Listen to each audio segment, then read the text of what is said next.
A floresta que esqueceu de dormir na primeira noite em que a floresta não dormiu, ninguém percebeu. Os grilos cantaram, como sempre. As folhas balançaram, como sempre. A lua subiu no céu, redonda e brilhante. Só que algo estava diferente. Os animais estavam cansados, muito cansados. Mesmo assim, nenhum deles conseguia fechar os olhos. Era como se alguém tivesse apagado o botão do sono. E quem notou primeiro foi Tico, um esquilo pequeno, rápido e curioso, que vivia em cima de um carvalho enorme. Tico piscou, bocejou de novo. E nada, nem uma pontinha de sono. Ele tentou contar folhas, tentou contar bolotas, tentou cantar uma canção que a mãe esquilo cantava quando ele era filhote. Nada. Lá embaixo, o coelho Bento estava com as orelhas caídas de cansaço. A coruja Dona Miri girava a cabeça de um lado para o outro com os olhos arregalados.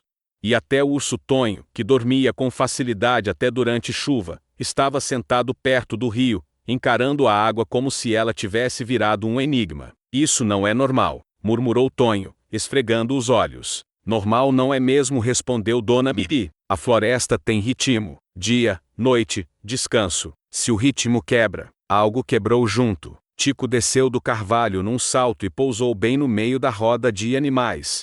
Eu voto para a gente investigar, disse ele, com energia que só existia porque ele não conseguia dormir. Bento suspirou. Investigar? Com essa cara de cenoura murcha, eu mal consigo ficar em pé. Justamente, disse Tico. Se a gente não resolver, amanhã vai ser pior. E depois pior ainda. E logo ninguém vai conseguir brincar, caçar, correr, nem contar histórias. Dona Miri ajeitou as penas. Precisamos de um plano, e de alguém que conheça o mistério do sono. Todos olharam para ela. Eu sou coruja, disse ela com calma. Eu estudo à noite. Tonho levantou uma pata. Eu conheço o sono. Ou conhecia. Bento soltou um risinho fraco. Então pronto. Temos uma equipe. Uma coruja sábia, um urso forte, um coelho preocupado e um esquilo elétrico. Eu prefiro ágil e brilhante, respondeu Tico. E assim, naquela noite que não terminava, eles partiram floresta adentro. O primeiro sinal eles caminharam até o Lago da Lua, onde as noites costumavam ser mais tranquilas.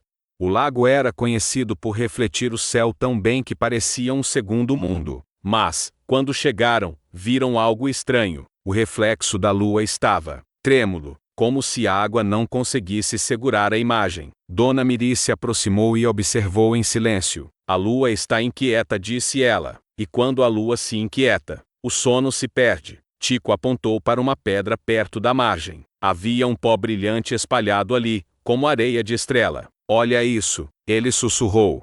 Tonho pegou um pouco com a ponta da unha e cheirou. Cheira, doce. Bento arregalou os olhos. Doce? Na floresta? Isso parece magia. Dona Miri encarou o pó. Isso é pó de vigília. Pó de o quê? Perguntou Tico. Vigília. É o contrário do sonho, explicou ela. Antigamente, quando alguém precisava ficar acordado para cuidar de um filhote doente, usavam uma pitada disso. Bem pequena. Mas isso aqui. Ela olhou o chão. Isso aqui é muito. Tonho coçou a cabeça. Então alguém espalhou esse pó na floresta? Ou o pó escapou, disse Dona Miri. E se escapou, significa que o lugar onde ele fica guardado foi aberto. Bento engoliu em seco. E onde fica guardado? Dona Miri apontou com a asa para o alto das montanhas, onde uma neblina azulada escondia as pedras. No lugar mais antigo da floresta, a Torre do Relógio de Musgo. A Torre do Relógio de Musgo. A torre era velha, coberta por musgo e raízes. Parecia parte da montanha, como se sempre tivesse estado ali. Diziam que a torre guardava o ritmo das coisas, o tempo de acordar, o tempo de dormir, o tempo de crescer, o tempo de descansar. Quando chegaram, viram a porta da torre aberta. E isso nunca acontecia. Tonho deu um passo à frente. Eu vou primeiro. Ele entrou devagar, e os outros foram atrás. Por dentro, a torre era fria e cheirava a pedra molhada. No centro, havia um grande relógio sem ponteiros. Em vez de ponteiros, ele tinha folhas. Uma folha apontava para dia, outra apontava para a noite, e uma terceira, menor, apontava para sonho. Só que a folha do sonho estava caída no chão, quebrada ao meio. Bento ficou pálido. Quebrou. Tico correu e pegou o pedaço com cuidado. Se a folha do sonho quebrou, então é por isso que ninguém dorme. Dona Miri fechou os olhos por um segundo, como se escutasse algo. Não foi acidente. Tonho rosnou baixo. Alguém fez isso? Dona Miri abriu os olhos. Alguém, ou alguma coisa. E ainda está aqui. De repente, um som ecoou nas paredes. TAC, TAC, TAC, TAC. Mas o relógio não tinha ponteiros. O som vinha do alto. Tem alguém lá em cima, sussurrou Bento. Eles subiram as escadas em espiral. No topo da torre, encontraram um quarto redondo iluminado por frascos brilhantes. Havia frascos de brisa, frascos de chuva, frascos de cheiro de flor.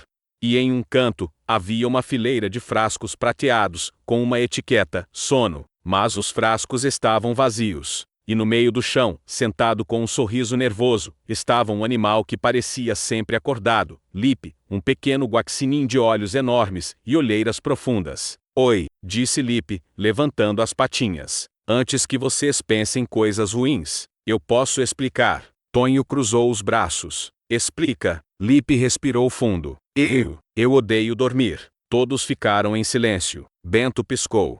Como assim? Odeia dormir? Lipe apontou para os próprios olhos. Quando eu durmo, eu sonho. E meus sonhos são assustadores. Eu sonho que fico sozinho, que a floresta me esquece, que ninguém mais me chama para brincar. Tico abaixou um pouco a energia. Dona Miri se aproximou devagar. E por isso você mexeu nos frascos? Lipe assentiu, envergonhado. Eu só queria que o sono sumisse. Só para mim. Eu não queria. Para todo mundo. Tonho suspirou, pesado. Mas mexer no ritmo da floresta mexe com todo mundo, Guaxinim. Lipe começou a chorar baixinho. Eu não sabia. Eu só queria parar de ter medo. Dona Miri olhou o relógio sem ponteiros. O medo, às vezes, faz a gente quebrar coisas que não deveriam ser quebradas. Bento deu um passo à frente, com gentileza. Então vamos consertar juntos. Lipe levantou a cabeça. Dá para consertar? Dona Miri apontou para uma caixa de madeira no canto, com um símbolo de lua. A folha do sonho pode ser consertada, mas precisamos de 3 coisas. Tico se animou. 3 coisas. Eu amo missão. Primeiro, disse Dona Miri, precisamos de uma gota de calmaria. Ela só existe no fundo do Lago da Lua. Segundo, ela continuou, precisamos de um fio de canção, que vem do ninho das cigarras, onde o som nunca para. E terceiro, ela olhou para Lipe, precisamos de coragem verdadeira. Lipe engoliu em seco. Coragem? Como eu pego isso? Dona Miri respondeu com firmeza. Coragem não se pega. Coragem se faz. A missão do sono, eles foram primeiro ao Lago da Lua. Tonho mergulhou fundo, mesmo cansado. Bento segurou a respiração junto, como se isso ajudasse. No fundo do lago, Tonho achou uma pequena bolha brilhante. Dentro dela havia uma gota transparente, tão calma que parecia silêncio líquido. Ele trouxe para cima. Depois seguiram para o ninho das cigarras, onde o ar vibrava de música. Tico, que era rápido, subiu nas árvores e pegou um fio dourado que parecia feito de som. Parece música enrolada. Ele disse, encantado. Por fim, faltava a coragem. Eles voltaram à torre. Lipe estava tremendo. Eu estou com medo, ele confessou. Se eu dormir de novo, os sonhos vão voltar. Dona Miri pousou a asa no ombro dele. Talvez voltem, mas agora você não está sozinho. Bento deu um sorriso. E se o sonho assustar, a gente te ensina um truque. Quando o medo aparecer, você dá nome para ele. Aí ele encolhe. Tonho riu baixo. E se não encolher, eu dou um rugido. Tico levantou o queixo. E eu jogo bolota nele. Lipe soltou uma risadinha. Era pequena, mas era real. Dona Miri pegou a folha do sonho quebrada. Misturou a gota de calmaria com o fio de canção. A mistura virou uma cola brilhante, que cheirava a noite boa. Agora, Lipe, disse ela, a coragem é você aceitar dormir, mesmo com medo. Lipe respirou fundo, fechou os olhos. Eu aceito. E naquele instante, um brilho suave saiu do peito dele, como uma luz morna. Dona Miri tocou a folha do sonho com aquela luz. A folha se juntou, inteira de novo. Ela colocou a folha no relógio. O relógio vibrou. E o som voltou. TAC. TAC. Só que agora era um som tranquilo. Lá fora, a floresta pareceu respirar. Um por um, os animais começaram a bocejar. Bento bocejou tanto que caiu sentado. Tonho bocejou e quase dormiu em pé. Tico bocejou e ficou indignado. Ei, eu tava no meio da aventura. Dona Miri sorriu. A aventura continua amanhã. Agora, a floresta vai dormir. Lipe olhou para eles com gratidão. Obrigado por não me odiarem. Bento respondeu, a gente não odeia quem erra tentando fugir do medo. A gente ajuda a corrigir. Tonho completou, mas não mexe nos frascos de novo. Tico apontou para ele. Se mexer, eu jogo 2 bolotas. Lipe riu. E dessa vez, foi um riso alto. Um riso que a Tori ouviu. A floresta ouviu.